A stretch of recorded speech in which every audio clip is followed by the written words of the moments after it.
Assalamualaikum warahmatullahi wabarakatuh. Apa kabar sobat-sobat semuanya? Semoga kalian semua dalam keadaan sehat jasmani dan rohani, tidak kekurangan satu apapun. Oke, kita mulai saja ceritanya.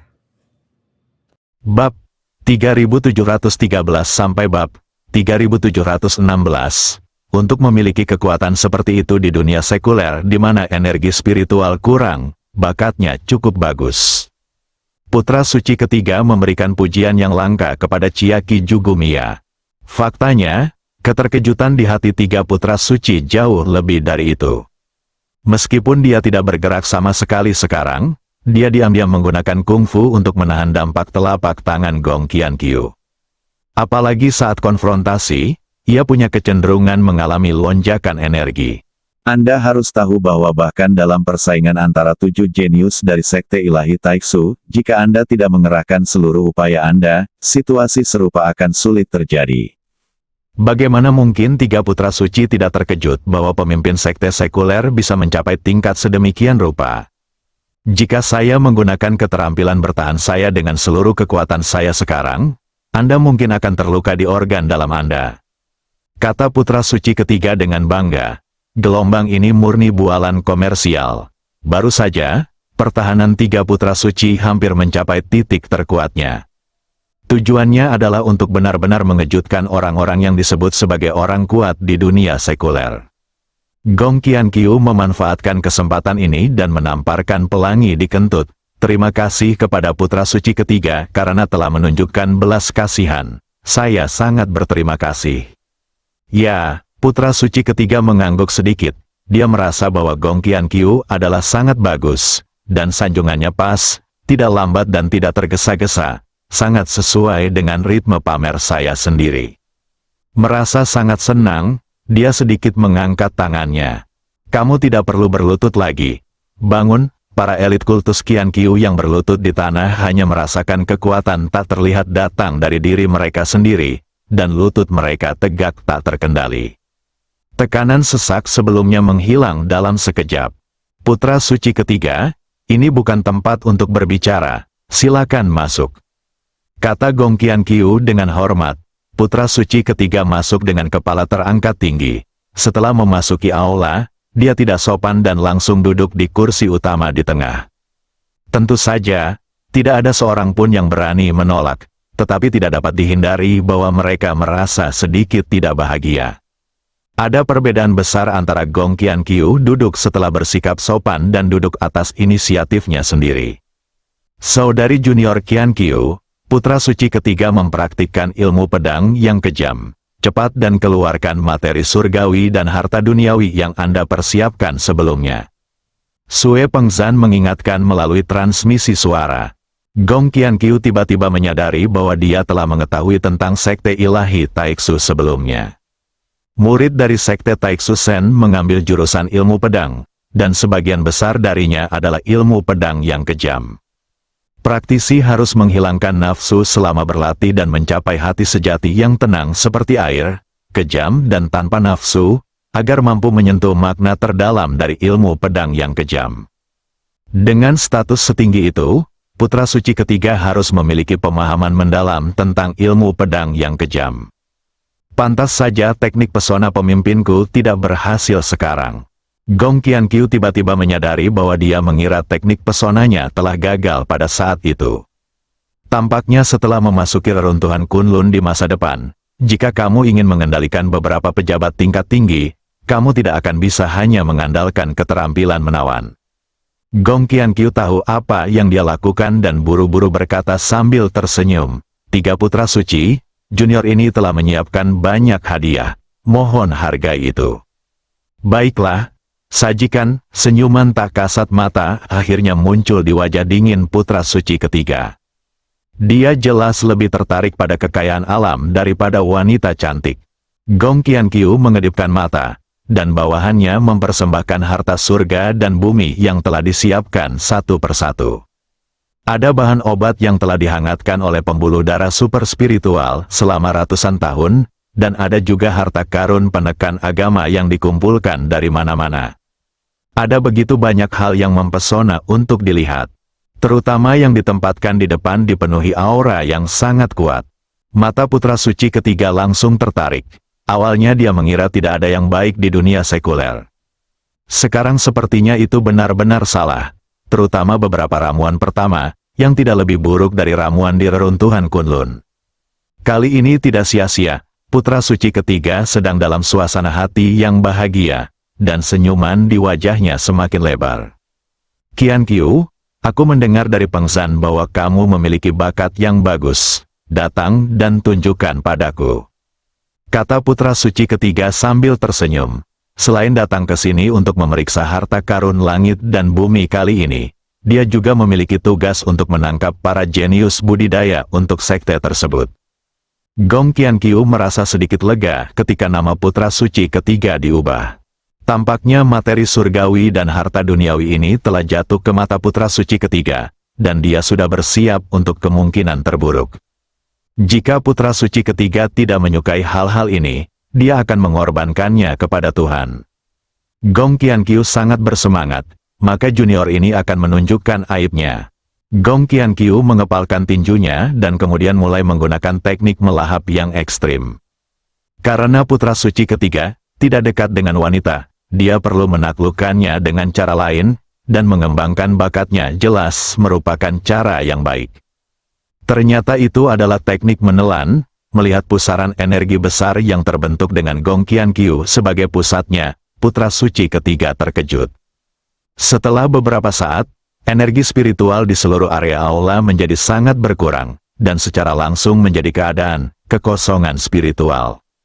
Ketika putra suci ketiga menyadari bahwa Gong Qianqiu sedang mempraktikkan teknik melahap, dia melepaskan energi untuk melindungi materi surgawi dan harta duniawi ini. Jika tidak, energi spiritual yang terkandung dalam materi surgawi dan harta duniawi ini pasti akan tertelan. Baik, putra suci ketiga melambaikan tangannya dan berkata. Gong Qianqiu mengumpulkan kekuatannya, memasang pandangan yang sungguh-sungguh, dan bertanya, putra suci ketiga, bagaimana bakat junior ini? Teknik menelan membutuhkan tingkat tulang yang sangat tinggi. Akan ada batas melahap. Jika Anda tidak hati-hati, kamu akan mendapat masalah, akan meledak dan mati. Tetapi meskipun begitu, jika kamu menggunakan ramuan untuk menghangatkan tubuhmu, kamu juga dapat meningkatkan batas atas melahap. Hanya saja Qianqiu, sepertinya kamu tidak untuk mahir dalam menguasai kekuatan melahap. Saya akan mencobanya ketika saya punya waktu. Akan jauh lebih baik dengan bimbingan. Secara umum, Qianqiu, bakat kultivasi Anda bagus. Setelah menyelesaikan masalah di dunia sekuler, saya akan membawamu untuk secara resmi memuja Taiksu Shenzong. Gong Qianqiu berkata dengan wajah bersyukur, terima kasih banyak, dukung putra suci ketiga. Dia tidak menunjukkannya di permukaan, tetapi Gong Qianqiu cukup terkejut di dalam hatinya. Dia hanya dengan sengaja menunjukkan bahwa dia tidak memiliki pemahaman yang baik tentang teknik melahap. Ini juga karena mereka khawatir 3 orang suci akan cemburu dan sengaja menekan mereka. Tanpa diduga, kehalusan seperti itu dapat dilihat, dan keterbatasan dari teknik ini ditunjukkan secara langsung oleh putra suci ketiga. Seperti yang diharapkan dari putra suci ketiga, visi dan pengetahuannya jauh melampaui Sue Peng Zhan dan Xie Huanyu. Gong Qianqiu mencibir dalam hatinya. Sayangnya, pemimpin telah menemukan solusi untuk batas atas melahapnya. Dengan menggunakan tubuh tempering guntur surgawi, Anda dapat berulang kali meningkatkan batas atas, tetapi sekarang Anda menderita karena tidak memiliki kekuatan spiritual yang cukup untuk dimakan. Saat Anda memasuki reruntuhan Kunlun di masa depan, akan ada begitu banyak pembuluh darah dewa dan bahkan pembuluh darah suci yang menunggu Anda. Jadi mengapa khawatir tidak bisa berdiri di puncak yang kuat? Memang benar saya bermaksud mendukung Anda, tetapi yang terpenting adalah berjuang untuk kesuksesan Anda sendiri. Putra suci ketiga berhenti sejenak dan melanjutkan, dengan bimbingan pribadi saya pikir seiring berjalannya waktu, kultivasi Anda akan meningkat pesat. Junior ini pasti tidak akan melakukannya, lupakan kebaikan besar para senior.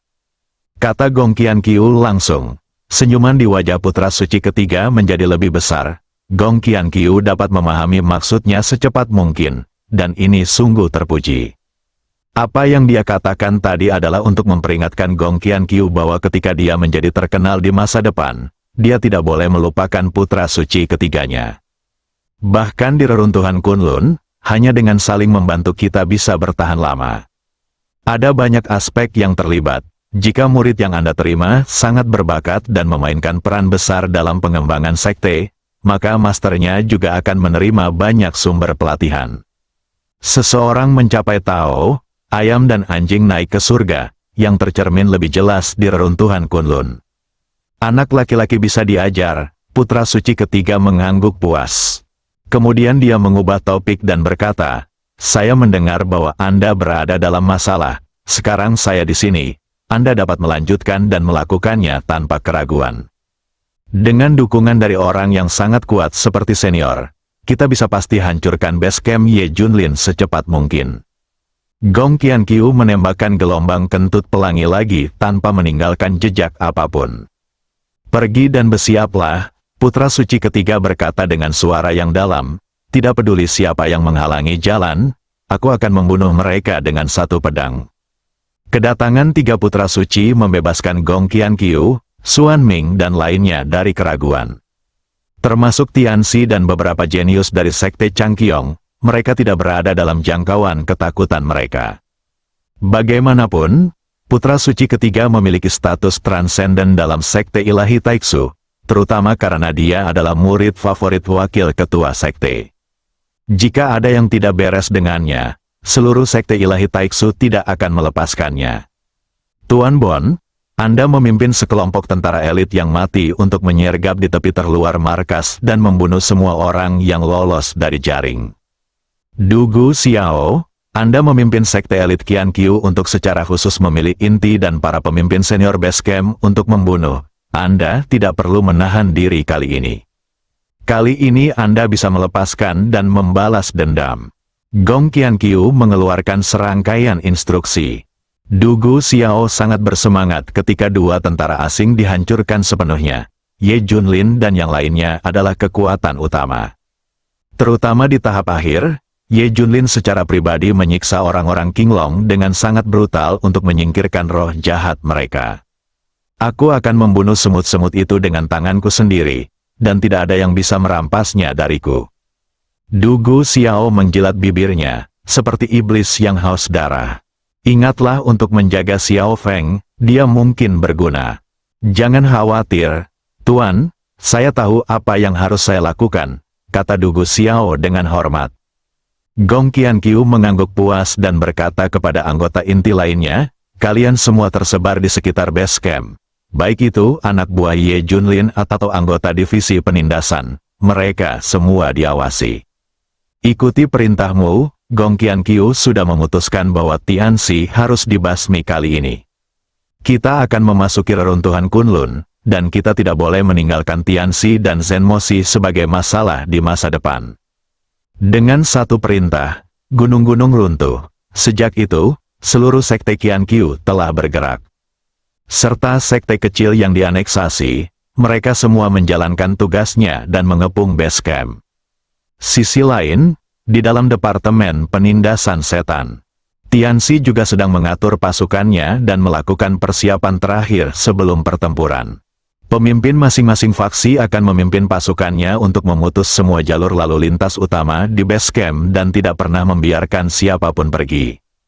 Terutama murid inti, kerabat, dan teman Ye Junlin, yang terbaik adalah menangkap. Mereka hidup-hidup, aku akan membunuh mereka dengan tanganku sendiri, untuk memperingatkan para fanatik yang ingin memamerkan kekuatan mereka di depan divisi penekan iblis. Kata Tianxi dengan nada dingin. Ye Junlin terluka parah, dan personel lain di base camp tidak menjadi perhatian. Juru bicara sementara divisi setan penekan telah diturunkan ke baris kedua sejak Tianxi kembali, tetapi posisinya di divisi setan penekan juga sangat buruk, penting. Kuncinya adalah bagaimana menghadapi sekte Xuan Ming dan Taixu Shen yang kuat. Pembantaian divisi penindas iblis kita oleh sekte Qianqiu terlalu brutal, dan kita tidak boleh membiarkannya begitu saja. Tianxi, pernahkah Anda mempertimbangkan bagaimana cara mengambil tindakan, kesempatan untuk menghancurkan sekte Qianqiu? Apa? Mata Tianxi menjadi sangat dingin saat mendengar ini. Saya memang telah mempertimbangkan apa yang Anda katakan, terutama sekarang karena pihak Ye Junlin pada dasarnya tidak menimbulkan ancaman bagi kita. Saya tidak akan tinggal lama di dunia sekuler, dan saya tidak boleh meninggalkan Sekte Qiankyu sebagai momok bagi penindas iblis. Divisi. Hanya saja, saya tidak akan tinggal lama di dunia sekuler. Tianxi sedikit khawatir ketika dia mengatakan ini, karena dia telah menerima kabar bahwa Xie Huanyu telah melakukan kontak dekat dengan Gong Qiankyu baru-baru ini. Dan setiap kali mereka bertemu, mereka harus mengecualikan semua orang. Seorang pria dan seorang wanita sendirian di ruangan yang sama, dan mereka tidak tahu apa yang mereka lakukan. Jika keduanya berkembang menjadi sahabat Tao, akan sulit untuk membasmi Sekte Qiankyu. Tianxi, sejauh yang saya tahu, Sekte Qiankyu dan rumah Tianxi juga memiliki kebencian yang mendalam. Sebaiknya kita menghubungi rumah Tianxi secara diam-diam jika terjadi keadaan darurat. Saran juru bicara sementara divisi setan penekan. Tianxi mengerutkan kening dan berpikir lama sebelum menggelengkan kepalanya. Di depan orang-orang kuat di reruntuhan Kunlun, rumah Tianxi mungkin tidak banyak membantu. Dan begitu berita itu bocor, itu juga akan menakuti Sekte Qiankyu. Tianxi menolak lamaran bawahannya.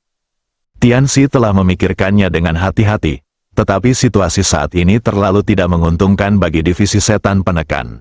Tanpa sekutu lain, mustahil untuk membasmi Sekte Qiankyu. Juru bicara sementara dari divisi penekan iblis menghela nafas. Dia menarik napas dan berkata dengan agak tak berdaya.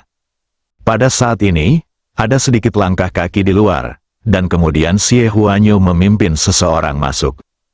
Maaf, saya baru saja menerima kabar bahwa putra suci ketiga dari Sekte Taixu Sen telah meninggal dunia dan sekarang berada di Sekte Qiankyu.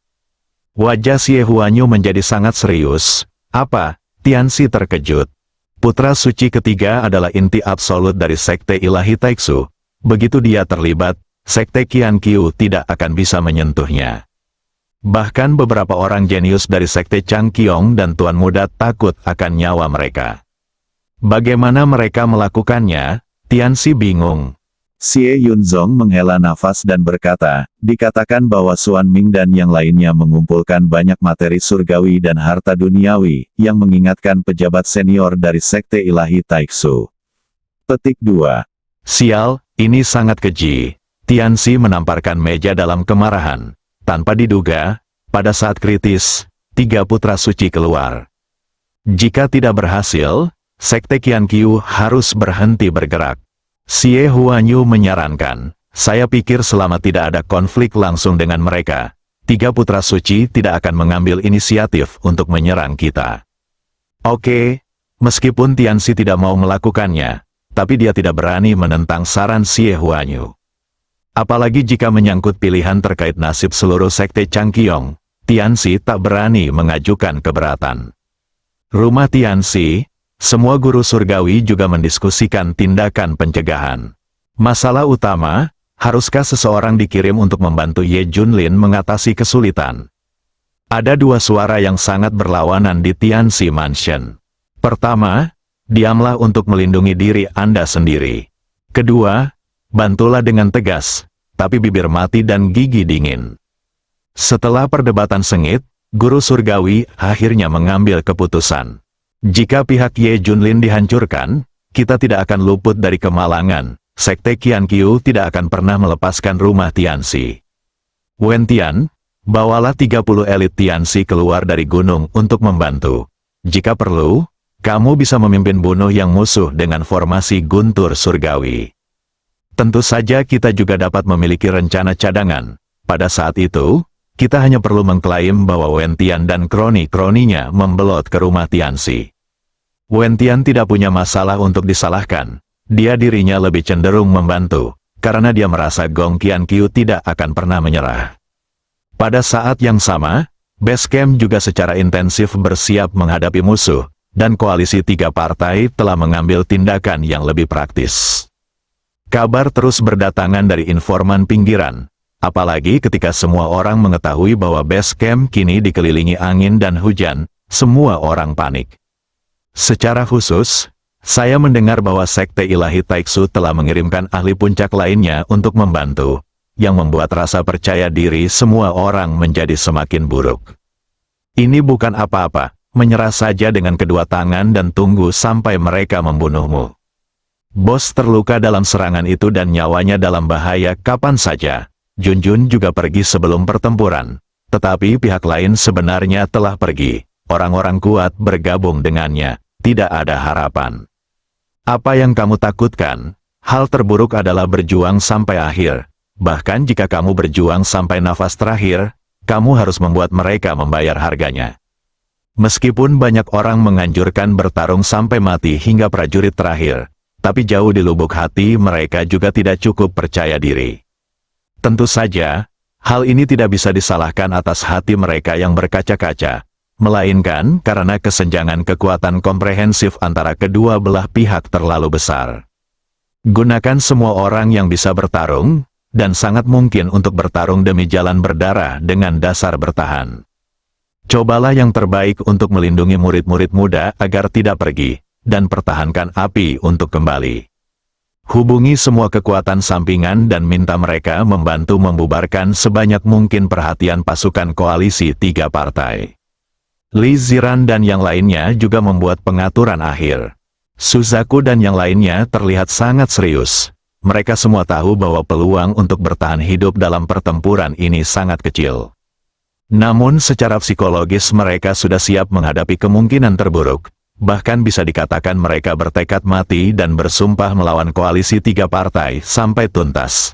Xiao Feng jauh lebih tenang dari yang lain, dan bahkan siap mengambil kesempatan ini untuk menjadi terkenal dalam pertempuran, membuat semua orang bersedia bergabung dengannya. Ketegangan meningkat di mana-mana, dan perang akan segera terjadi. Bersambung.